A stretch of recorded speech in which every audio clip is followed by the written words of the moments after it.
What if the biggest con artist isn't a scammer in your inbox, but the people running your country? Think about it. When every TV channel, every newspaper, every politician is repeating the same slogan, does that feel like truth? Or does it feel like control? Here's the truth. Governments don't just rule with laws. They rule with psychology. Invisible strings that shape how you think, feel, and act. So the real question is, how much of your opinion is really yours? It's not about what's said. It's about what's repeated, framed, and amplified until it feels undeniable. Today, it's not just posters and speeches. Governments have entire nudge units. Yes, that's the real term, and is the UK's behavioural insight team, dedicated to steering your decisions without you even noticing. And with media concentrated into fewer and fewer hands, the story you see isn't a reflection of reality. It's a reflection of strategy. World War II posters told citizens to do your part. Simple, bold, emotional, blending fear of loss with hope of victory. During the Cold War, governments used groupthink and external enemies, making questioning the narrative feel like betrayal. In the 2000s, misdirection was the tool of choice. Headlines obsessed over wars abroad, while financial crises brewed at home. And today? Turn on your TV. Notice how stories are framed. Every outlet, every politician, left or right, echoing the same lines. That's not democracy. That's the illusion of consensus.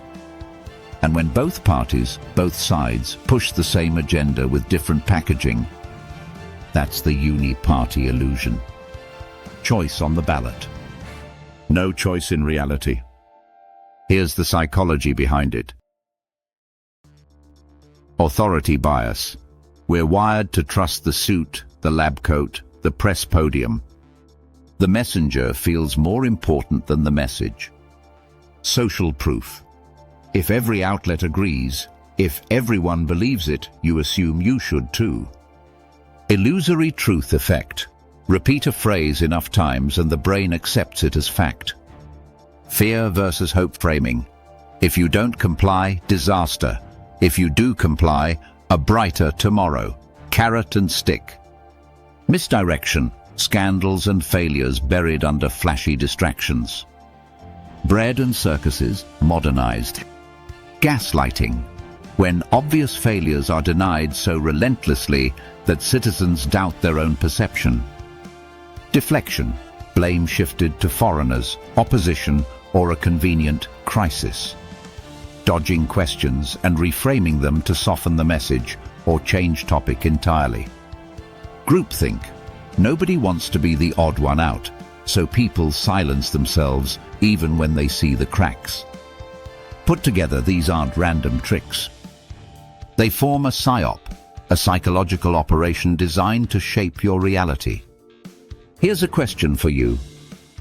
Which of these have you noticed most in your own country? Drop it in the comments. You'll be shocked how many others see the same patterns. So how do you defend yourselves? Cross-check narratives. If every outlet is saying the same thing, ask, what are they not saying? Spot the illusion of choice. When both sides agree on the fundamentals, you're not voting between options. You're voting within boundaries. Track your emotions. Fear, anger, pride. If a story is making you feel instead of think, that's a red flag. Watch for repetition. If it rhymes, slogans, or chants, it isn't truth, it's programming. And programming is the core of a psyop. Diversify inputs. Read outside sources. Talk to people outside your group. You don't need to agree, but you do need to see.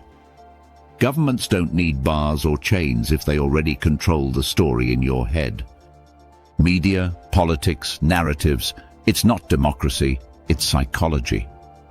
Now you know the tricks: authority bias, repetition, groupthink, misdirection. The question is, will you still let them in? What if the biggest con artist isn't in your inbox, but on your evening news? Hit like, tap subscribe, and stay sharp with Deceive and Believe. Because the next headline you see may not be news, it may be control.